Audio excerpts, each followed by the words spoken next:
तर TV9 मराठीने लावून धरलेल्या नांदेड जिल्ह्यातील बोगस बियाण्यांचा मुद्दा आता अधिवेशनामध्ये गाजलेला आहे। बोगस बियाणांमध्ये शेतकऱ्यांवर दुबार पेरणीचं संकट आल्याचं बोललं जातं। शेतकऱ्यांना मदत करणार का? बोगस बियाणं देणाऱ्या कंपनीला काळा यादीत टाकणार का, असा सवाल आमदार प्रतापराव पाटील चिखलीकरांनी जो आहे तो सभागृहामध्ये उपस्थित केलेला आहे।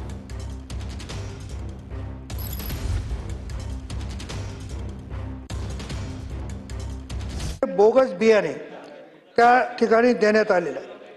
आता शेतकऱ्यावर दुबार पेरणीचं संकट फार मोठं ओढवलेलं आहे। माझी आपल्या मार्फत विनंती राहणार आहे की त्या शेतकऱ्यांना दुबार पेरणीसाठी लागणारं बी बियाणे, खते आणि अनुदान आपण देणार आहात का?